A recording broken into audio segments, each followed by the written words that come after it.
Hey my darlings, welcome and welcome back to my channel. It's your girl Ariel Lowe.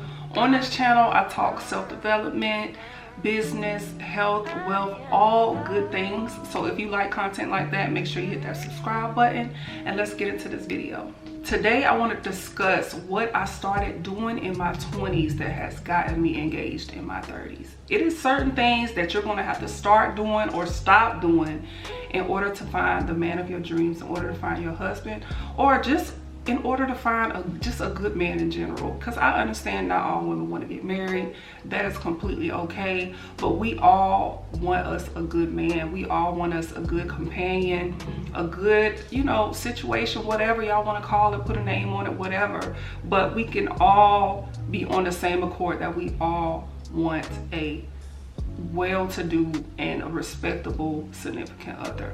So if you're looking for that, listen, get your notepads out, girls, because we finna talk about it.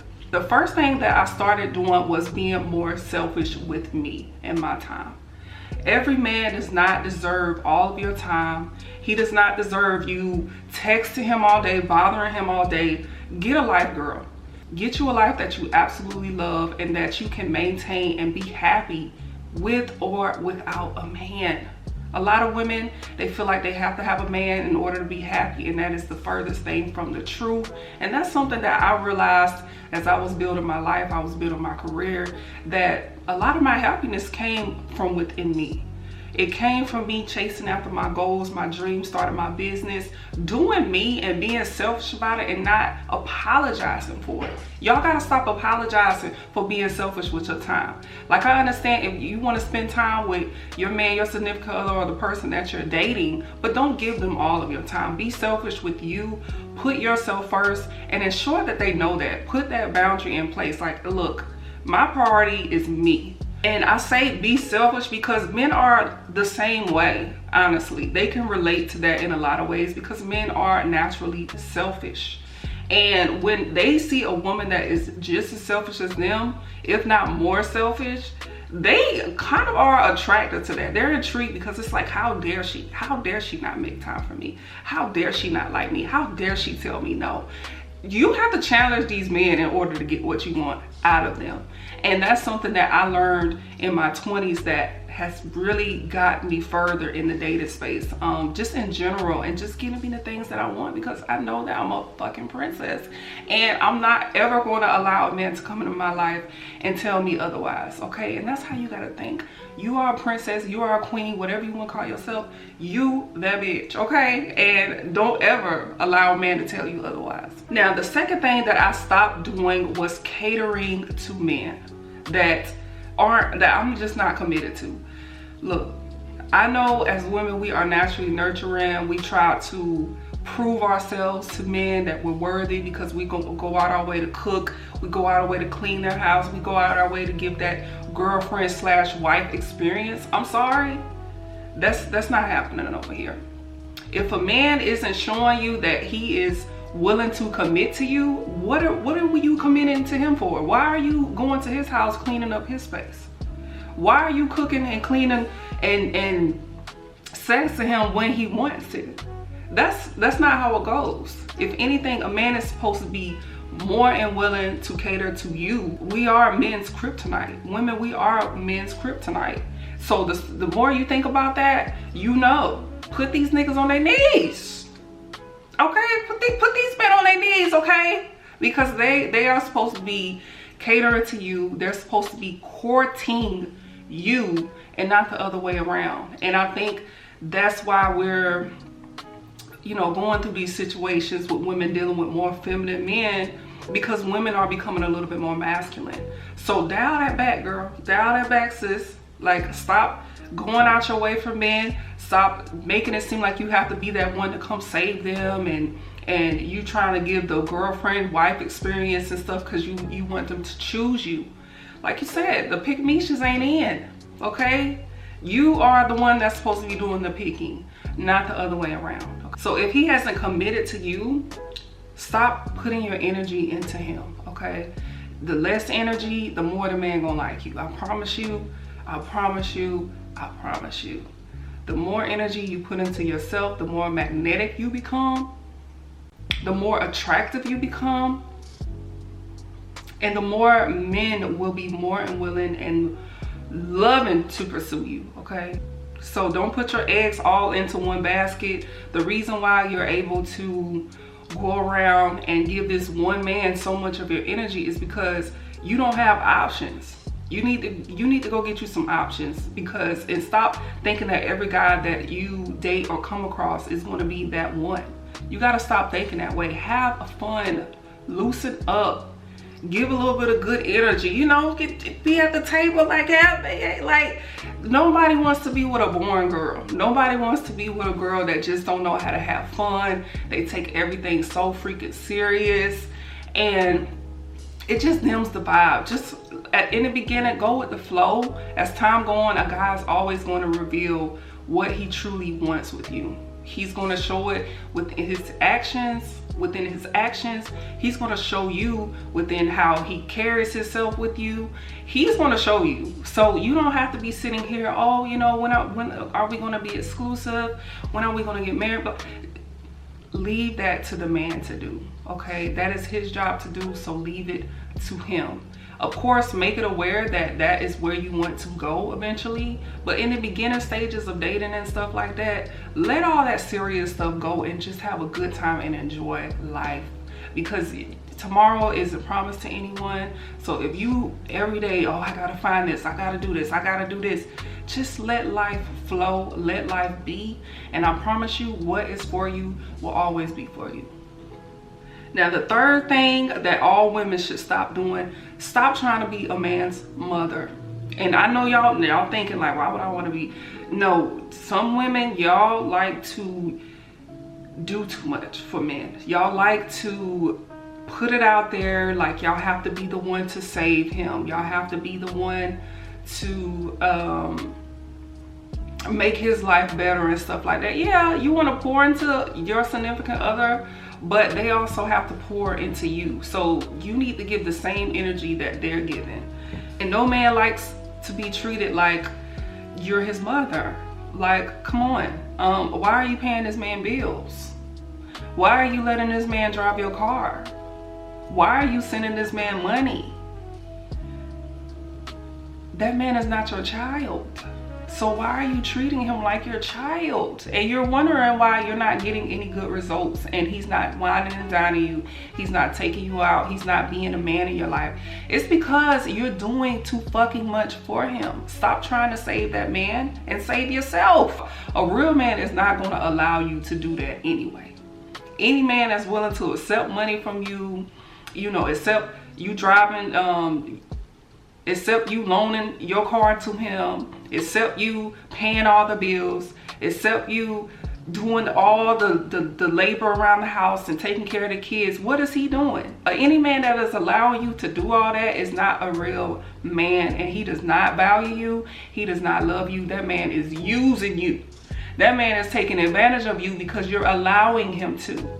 So I know a lot of women like, oh, I just want to do favors. I want to be a ride or die, blah, blah, blah. No, we're not doing that. We grown women, and we want grown men that are going to treat us like we're grown women, okay? And a lot of women will be here and be upset and mad when the guy, when he finally gets on his feet and he leave you, they're mad at that man because you treated him like your child. You didn't treat him like your man. And that's why a lot of men move on and go to women that give them that feminine energy, that, oh, I want you to lead me. Because there are women out here that know that leading with your feminine is going to get you more than leading with your masculine. You're not his homeboy and you're not his mother. Let a man take care of himself and allow him to take care of you, okay? Another thing that I started doing, I used to be attracted to the love bombing and stuff like that, but when I started seeing the love bombing and I started maturing more and waking up to the bull that comes with that, I realized that love bombing is not healthy, and I avoided men like that by all means, because they either turned out crazy. I done had a stalker situation happen before with an ex of mine. I done had craziness, men who were putting their hands on me, trying to be possessive and just very possessive, controlling. no, the men that have love on me turn out to be the worst men to deal with. The worst men. And it wasn't until I met my fiance that I realized, like, man, all the stuff that I was like dealing with or tolerating came from men that were just not right for me. They weren't fitting for me. They weren't calm. He just brought a calm energy about him. He didn't do too much. And when we first met, he wasn't love bombing. He wasn't, I told him, like, I love flowers. I love flowers. Like, would you ever, you know, give me flowers, blah, blah, blah. And I know I didn't have to ask, but I just let him know, like, flowers is my thing. And he told me, look, I'm saving flowers for a woman that I'm committed to. I'm saving that for a woman that I'm really feeling, that I'm really interested in and stuff like that, and build up on that. And I kind of looked at him. This was like literally in the beginning stages. He told me this. And at the time I was just kind of like, you know, why is he giving me so much pushback about flowers? But flowers to him meant different than what flowers meant to me. And I saw that as a red flag initially, but I still kind of went along with it. I'm like, you know what, let me just give him a chance. Let me just try to just be patient, see how this goes. Thank God, ladies. Thank God I was patient with him, because I get flowers every week. Every week he surprises me with flowers. And imagine if I would have just let that little situation get in the way, because I was just so used to men just doing the most when we start dating and stuff. He was the complete opposite, and he just had a calm demeanor about him, a calm energy, a safe energy about him that I really, really needed. Don't allow little, small, petty red flags to you like that get in the way of you really getting to know a good man, because women will pass up on men over little things like that. And luckily, I was like, you know what? Let me do things differently. Let me just slow down. Let me allow him to just lead and just do him. And I'm gonna do me. And we're just gonna figure this thing out. And now I'm engaged 2 years later. So, yes. Your husband is not gonna love bomb you. Your husband is gonna come clear, kind, and calm, okay? And the last thing I started doing was allowing men to lead. Allow men to lead. It put me in a space of, it put me in a different way of thinking. It put me in a different mindset. It put me in a different lifestyle, because I was able to travel the world. I was able to do things that most, you know, average black women don't get to experience with men. And I would date outside my race. I didn't care. I was just having fun and having a good time. And honestly, those were some genuine men in my life. Men who took care of me. They really cared about me. They really poured into me, and they really wanted to see me happy. So dating for money, and I know people say, oh, you shouldn't date for money or whatever. I really think you should, because it puts you in a different type of lifestyle. It puts you in different experiences, and it keeps you from low budget experiences on top of that. So when you date men who do have money and that are well off and that are wealthy, you're just not gonna want to go back. You're not gonna want to go back to the low budget experiences. You're not want to go back to frequenting at, you know, the average restaurants and stuff like that. Not saying you have to do that all the time, but I'm just saying, like, once you kind of get a taste of more, you as a woman, we don't want less. We just don't want to go backwards. After going through that phase of, you know, thinking that, okay, I'm dating for money, blah, blah, blah. When I wanted to start finally dating serious and dating with intention, it kind of reflected in the men that I picked. When you choose to date men who have money and stuff like that, your experiences get better. Like, you live a better quality of life. And that's what I wanted from my significant other. That's what I was looking for. So I didn't move backwards. I was just like, okay, this is what I want. This man has to have this. This man has to, you know, be doing these things for me. And I set the standard for myself, and I didn't let up on it. And I ended up finding my future husband. So, and I ended up getting engaged. And honestly, the best time to make these changes is no later than 25. After 25, you gotta stop dating potential. After 25, you gotta start dating with intention. After 25, you got to leave the dusties behind. Okay, you got to leave the low vibrational experiences behind if you want to find a husband that's going to take care of you, value you, respect you, and all of those good things. You got to leave the dust behind, okay? Because it's not good over there. It ain't good over there, and y'all already know the women that's out here that deal with those type of men, where they end up. Choose wisely. Stop doing certain things for men. Be more selfish. That's my number one thing. Be more selfish with you. Be more selfish with your time. And stop pouring so much of your energy into men, and put that energy into you, your career, your life, your lifestyle, whatever that is. And if a man isn't adding value to your life, what are you doing with him? Why are you there? Why are you putting up with his BS? You deserve so much better, girl. And the fact that women really be out here settling for less, knowing that they can do better. And it's some of the prettiest, beautifulest women out here struggling with dating. And they're struggling because they don't know how to they don't know how to put themselves in the front seat. But they don't know how to put themselves in the front seat. Stop putting yourself in the back seat if you don't want back seat experiences. If you want front seat experiences, top tier experience, you gotta put yourself in the front seat. You gotta be the main character. You gotta be the passenger princess, okay? So be careful with who you give your energy to, who you allow into your space, who you allow into your life, because that is a reflection of you at the end of the day. So always be great, be beautiful, and go after what you want. Stop being afraid to go after what you want, because you deserve it, and only you can make that decision about yourself.